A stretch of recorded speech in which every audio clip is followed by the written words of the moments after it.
દર વર્ષે કરતા મગફળીમાં અને આમાં અત્યારે શું ફેર છે? ફેર ઘણો જ દેખાય છે. એમાં ગ્રીનરી સારી દેખાય છે.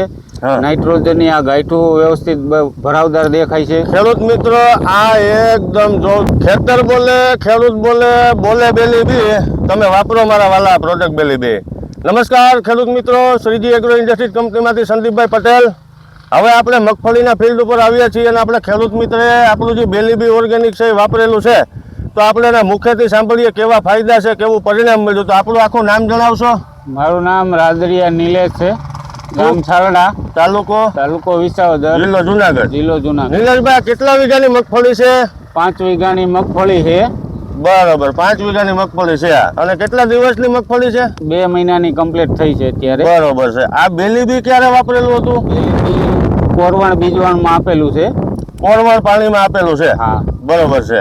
વાવી ત્યારે જ? હા. અને બરોબર. અત્યારે 5 દિવસ પહેલા રાઉન્ડ આપેલો છે ઉપરથી સ્પ્રે દ્વારા 2 રાઉન્ડ માર્યા છે. કોરવણમાં આપેલું છે અને એક ઉપરથી સ્પ્રે આપેલો છે. ખેડૂત મિત્રો, આનાથી શું બેનિફિટ તમને દર વર્ષે કરતા મગફળીમાં અને આમાં અત્યારે શું ફેર છે? ફેર ઘણો જ દેખાય છે. એમાં ગ્રીનરી સારી દેખાય છે. હા. નાઇટ્રોજન ની આ ગાંઠું વ્યવસ્થિત ભરાવદાર દેખાય છે. ખેડૂત મિત્રો, આ એકદમ જો તમે મૂળનો ગ્રોથ જોરદાર છે. આની અંદર નાઇટ્રોજનની ગાંઠો તો અઢળક પડી છે આની અંદર. આમાં કોઈ જાતનો નિલેશભાઈ બગાડ ખરો? બગાડ જરાય નથી. તમે ખેડૂત મિત્રો જોઈ શકો છો, આ મગફળી છે, આ 2 મહિનાની મગફળી છે. એટલી ગ્રીનરી ને એટલી લીલીછમ ઊભી છે.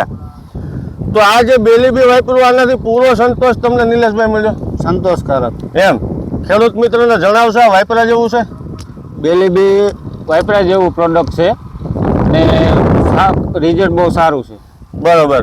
ખેડૂત મિત્રો, આ જે બેલી બી ઓર્ગેનિક ખાતર છે એ તમામ પાક માટે ઉપયોગી છે. શાકભાજીથી લઈને આંબા સુધી કોઈ પણ અવસ્થાએ આનો તમે ઉપયોગ લઈ શકો. આને સ્પ્રે દ્વારા ઉપયોગમાં લઈ શકો, ડ્રીપમાં આપી શકો, છૂટા પાણી સાથે આપી શકો. જમીન પોચી કરશે, મૂળનો ગ્રોથ કરશે, વિકાસ વૃદ્ધિમાં સારું પરિણામ છે. પીળું પડી જતું હોય, સુકારો આવતો હોય એમાં કારગર જ છે. ફ્લાવરિંગ ખરતું અટકાવીને ફ્લાવરિંગની બેઠકમાં વધારો કરશે. કોઈ પણ એગ્રો શોપમાં ખેડૂત મિત્રો તમને હાજર સ્ટોકમાં મળશે. નમસ્કાર.